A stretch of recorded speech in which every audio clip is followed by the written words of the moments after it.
Hola muchachos, yo soy la profesora Carmen de Yanira González y en esta clase vamos a ver las modificaciones que se llevan a cabo en el ARN recién transcrito o transcrito primario para convertirlo en una molécula de ARN funcional. Lo primero que vamos a ver es la maduración del ARN mensajero.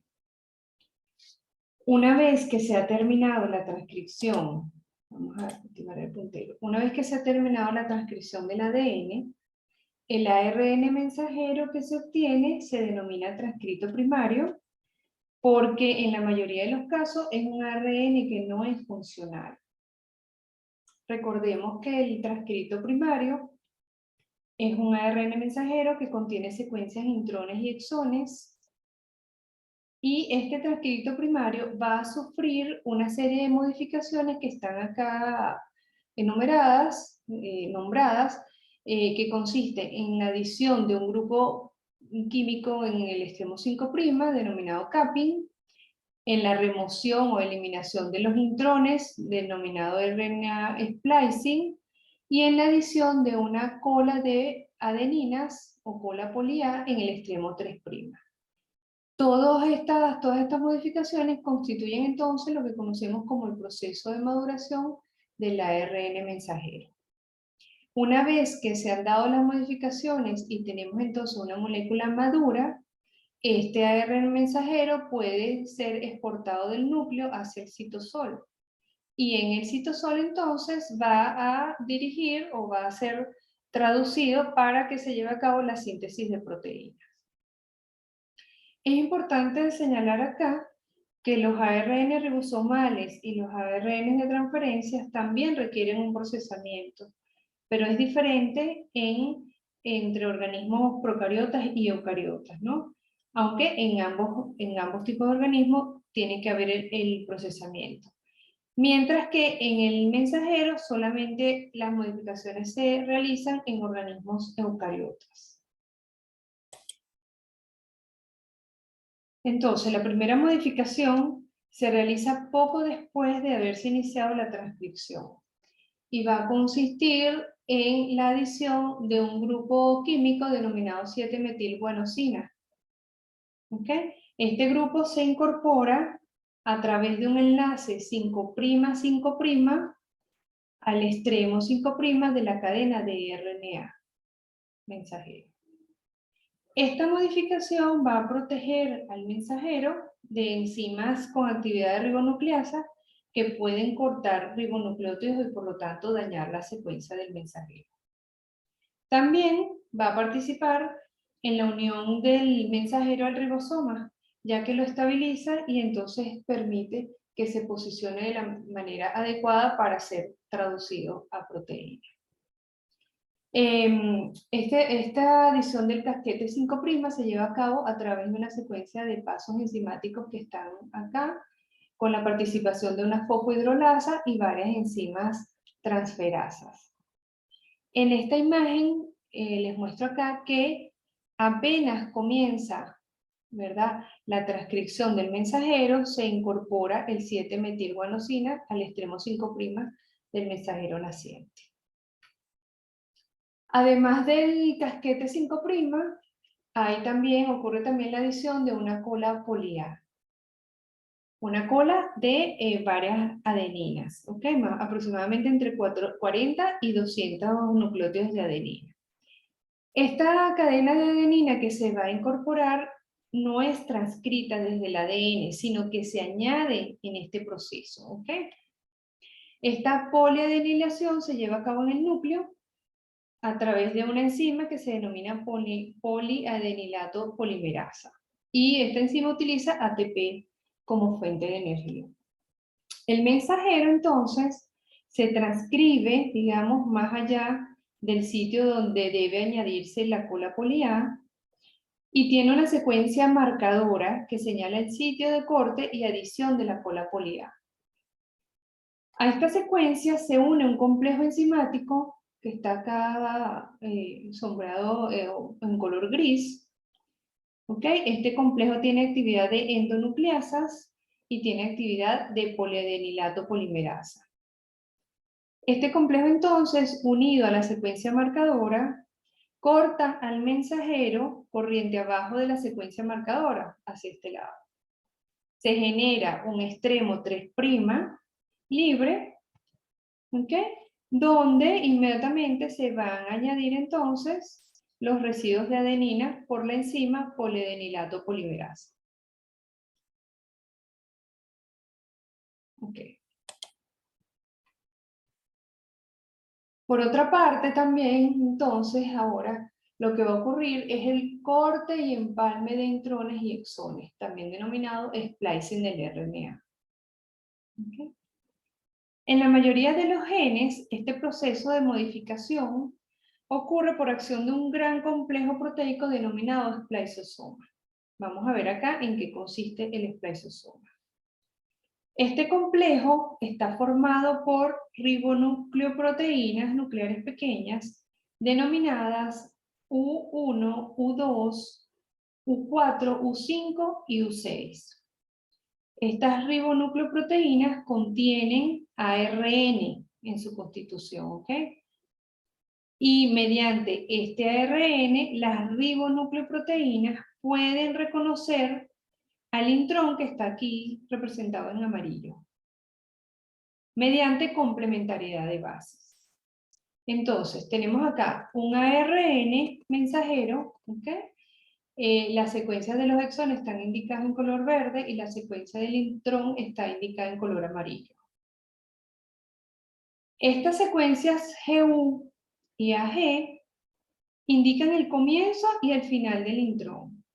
También vamos a ver una adenina acá representada en color rosado que va a participar directamente en la eliminación del intrón. ¿Okay? Entonces, en primer lugar, lo que ocurre es que se van a unir las ribonucleoproteínas U1 y U2. Ellas, recuerden que ellas contienen ARN en su constitución, entonces van a reconocer por complementariedad de bases a unas secuencias que señalan el comienzo, ¿verdad? Y a la secuencia de adenina, que es una secuencia marcadora acá. Esto hace que se arme el complejo del spliceosoma, pero un complejo inactivo. Posteriormente se liberan dos ribonucleoproteínas acá y el spliceosoma se activa.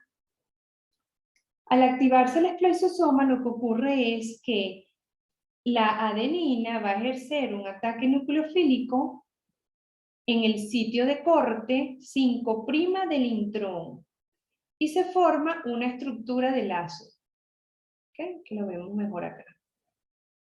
Ahora el 3' OH que está acá en el exón actúa de nucleófilo con el extremo 5' del otro exón, con lo cual entonces se unen los exones y se libera entonces el intrón. En esta otra imagen podemos observar a la polimerasa en plena transcripción. ¿Okay? Apenas comienza la síntesis del mensajero, se le añade la caperuza, el casquete de 5' y se une el spliceosoma, que está representado acá como dos círculos azules, de manera que de una vez comienza la eliminación de los intrones aquí en color amarillo. Hay otros mecanismos distintos al spliceosoma también, mediante los cuales se puede llevar a cabo el corte y el empalme de los exones, pero aquí nos enfocamos en este mecanismo del spliceosoma porque es como se lleva a cabo la remoción de la mayoría de los intrones. En esta imagen vemos un ejemplo del procesamiento, ¿verdad? O de la maduración del transcrito del gen de la ovoalbúmina, una proteína del huevo. Ok, entonces, en este caso, este es el gen de la ovoalbúmina de unos 7700 pares de bases. Vemos que está constituido por intrones y exones. Ocurre la transcripción y se sintetiza un ARN mensajero. Este ARN mensajero recién transcrito también tiene la secuencia de los intrones y de los exones. Una vez que tenemos el ARN mensajero recién transcrito, ocurre entonces el proceso de maduración, que va a consistir en la adición de un grupo 7-metilguanosina o casquete 5', el corte y empalme el corte o eliminación de los intrones y el empalme de los exones, y la poliadenilación, o lo que es lo mismo, ¿verdad? La cola polida. De esta manera entonces se retiran 7 intrones acá y vemos que al final se obtiene una molécula de ARN mensajero maduro cuya secuencia codificante está constituida solamente por exones y tiene entonces su casquete 5', su cola polida. ¿Okay?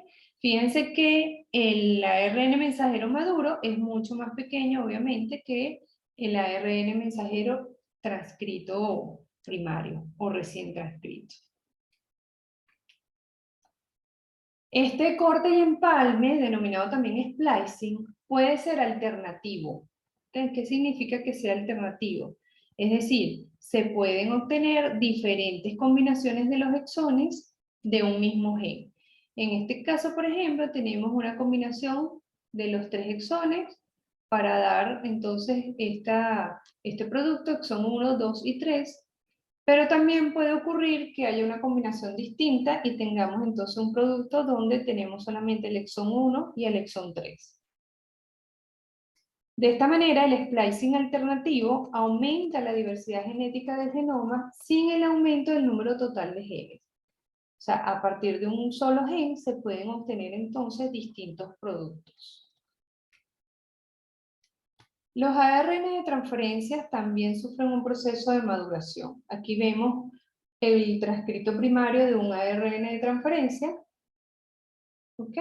Y en este caso se va a eliminar un fragmento de la secuencia 5', otro en el extremo 3' también es eliminado, y se modifican algunas de las bases de la secuencia de ribonucleótidos. Se adiciona en el extremo 3' una secuencia CCA, y por último se elimina un intrón de 14 pares de bases en esta región o este bucle. A la final se obtiene una molécula madura, un ARN de transferencia maduro, que entonces va a pasar a otro proceso mediante el cual se le va a unir en su extremo 3' un aminoácido. Vamos a ver en el proceso de traducción cómo estas moléculas de ARN de transferencia participan como moléculas adaptadoras, llevando aminoácidos de manera específica para la síntesis de proteínas. Los ARN ribosomales también pasan por un proceso de maduración mientras se va armando las subunidades del ribosoma. ¿Okay? Tenemos un ARN acá ribosomal recién transcrito que se asocia al prerribosoma. Posteriormente ocurren metilaciones y otras modificaciones de bases o de los ribonucleótidos del mensajero. ¿Okay? Están marcadas aquí como unas rayitas rojas varios tipos de modificaciones. Ocurren cortes iniciales y separación de los transcritos. Fíjense acá, siguen asociados con proteínas del ribosoma, hasta que finalmente entonces se obtienen las unidades ribosómicas maduras con su ARN ribosomal respectivo.